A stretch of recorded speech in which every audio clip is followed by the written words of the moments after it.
I'm Tootsie, and I just wanted to introduce myself and tell you a little bit about myself. I live in Mexico, Baja, and I live here with my 6 sons and my husband, and we've been living here for a little while. Um, Living in Mexico, I've learned to make do, make my own products.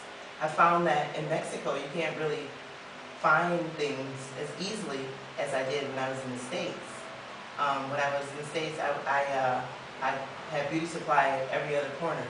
But I moved here and I found that there's nothing here, and I didn't expect it. I didn't expect to find black beauty products here, but through it all, I've learned to just, make my own stuff. And I found that in nature here, there's so many things that I can use to make my own products. And in the process, I've become healthier. I make my own deep conditioner. I got all my bottles that I keep to reuse. Deep conditioner. I make my own flaxseed gel, my own body scrub, and I look forward to doing some tutorials and showing you guys how I do it. And if you ever find yourself in a situation, the purpose of this, me doing my channel, is to be able to help other women if they ever come into a situation where they're not, the products are not accessible to them, and they don't have anything, to buy. There's nothing to buy for your hair, but there are ways around that, and to make do, and to just go in the kitchen and find things in the kitchen to make your own products. So in the process of me doing that, I've become healthier. Oh my gosh. And I have nothing against store-bought products. I am a little bit more conscious.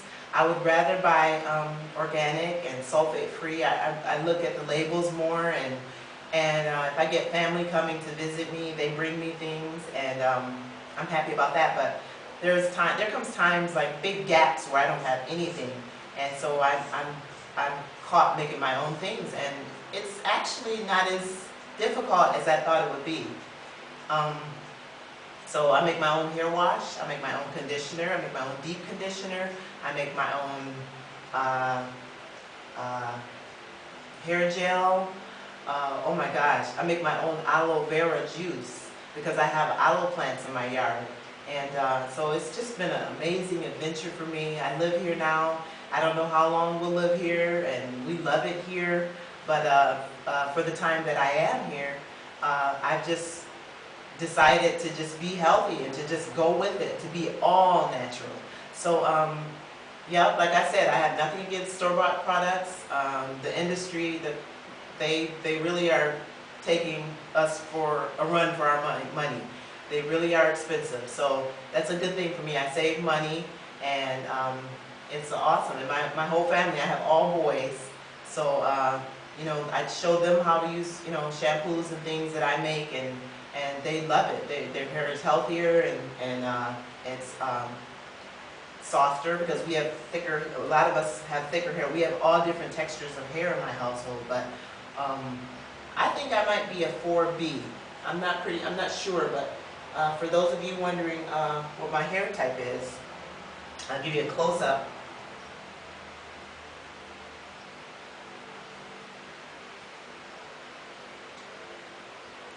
I think I might be probably 4B. And before I moved here, I couldn't get a grasp on getting my hair to be soft. I found a way to keep my hair super soft. I look forward to making a video showing you guys my method of your hair. I put my fingers through my hair, and it's just, it just goes through. And I found ways to do that, and it's just been an amazing thing. Oh, it's so wonderful, and I love it. And I take better care of my hair, eating healthier. The food that I eat it's just been phenomenal and wonderful. So I've been natural, I would say, I really didn't keep track of the date, but I believe it'll be 4 years. 4 years in December. It'll be 4 years. So now I was natural one other time because I've been here for 5 years. So the first time I went natural was in like 2000. like it was for like 5 years there, from 2000 to 2005, I believe.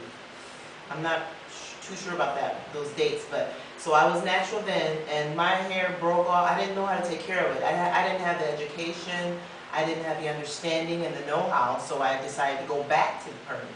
And when I went back to the perm, I stayed with the perm for a little while, for some years, and then I moved to Mexico, and then I had my perm for 1 year. My first year in Mexico, I had my perm. And then I decided after that 1 year to give it another try, because I started to see that, it's becoming a revolution. Everybody's, starting to want to be healthy. They're starting to want to be natural. And if it's a fad, I'll call it that, but healthy is healthy. And I was so happy about that. And I decided to go back to it. So I transitioned for 2 years. And well, one of the reasons why I stopped putting the perm in is because I couldn't get the perm here. I couldn't get anybody to bring it. And then another thing, I was having like headaches and stuff while I was perming my hair. And after I stopped perming my hair, the headaches were gone. I said that in my other video about the headaches, but I haven't had any headaches, not headaches, but migraines. And I believe it attributed to the perms, like the chemicals being put into my head. So I stopped doing that. Nobody could, really keep bringing, perms for me. So I was like, it was like a blessing. It was actually a blessing in disguise. I couldn't get the perm, but I was just so happy that I couldn't, because I could try being natural again. So I decided to give it a go again. And so I transitioned for 2 years, and I had someone bring me some products. I had products for my whole transition period. I had products. I didn't make anything. I didn't know about that yet. And so I decided to do my big chop see, that was 2 years after transitioning, and it was a pretty nice length. I was really happy with it. I couldn't do the TWA. I didn't know how to rock the TWA. I thought my head might be too big. I was just afraid. I mean, now looking back, now I know I probably could have done it. I could have done some, nice styles. There's so many different styles out there for the TWA. But my hair was a nice length. I think it was about 4 inches when I finally did the BC.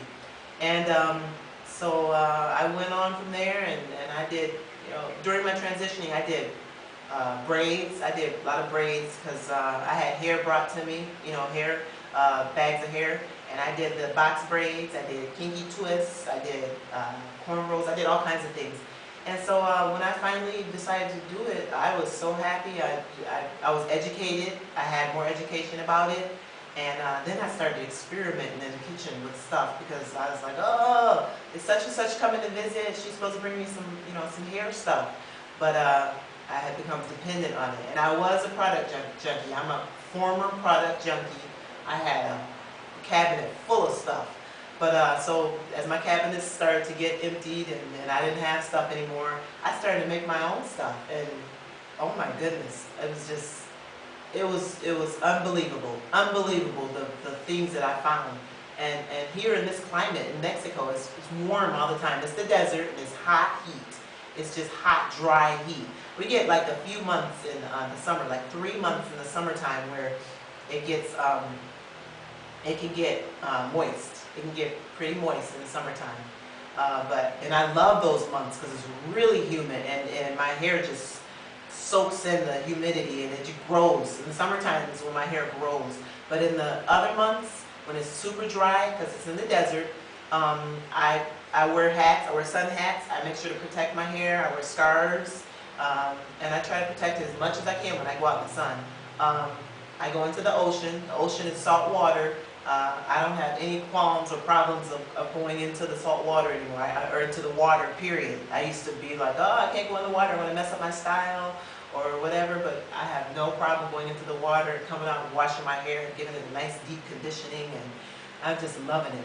So being natural for me is it's just what it's like perfect for my lifestyle. And I believe that even if I wasn't in this lifestyle, if I would move away to a different place, I believe I would keep it up, and found ways that I've never straightened my hair. I've never straightened this version here. I've never straightened, so I look forward to straightening it. and seeing how long it is. I have no idea how long my hair is. I pull on it and stuff, and I see, you know, I get a glimpse of how long it might be, but I have no idea how long my hair is straightened or blowed out. So I look forward to doing that. This style right here is a wash and go. I look forward, and I hope that I get subscribers to come to my channel. I do more than just hair videos. I do videos for, I do things for children. I have, you know, 2 little ones and 4 teenagers. So I do like how-tos, how to make things, and we do lots of arts and crafts, and I show things in my yard, my mango trees, and different recipes, and how we live in Mexico. I just, you know, do vlogs of how we live in Mexico. So yeah, it's an amazing adventure, and I hope to take you all along with me and to enjoy the ride and to learn something, so that if you're ever caught somewhere where there's just no products for you, or if you know, want to just learn how to cook healthier and to just be a healthier being. And I hope that I can be a help to you. So please just subscribe to my channel, and I'll show you how I'm doing it, being black and natural in Mexico. So thank you, and I hope to be a help to you, and we'll see you in the future. Okay, adios and hasta luego. Yeah, yeah, you are my African queen. Ooh, Lord, ooh, Lord. Just like the sun, light up the earth, you light up my life. The only one I ever see with a smile so bright. Hey, and just yesterday, you came around my way. You changed my horse in way with your astonishing beauty. Oh, you couldn't make a brother sing. No ordinary thing, a supernatural being. And no, you are brighter than the moon, brighter than the star. I love you just the way you are. And you are my African queen, the girl of my dreams.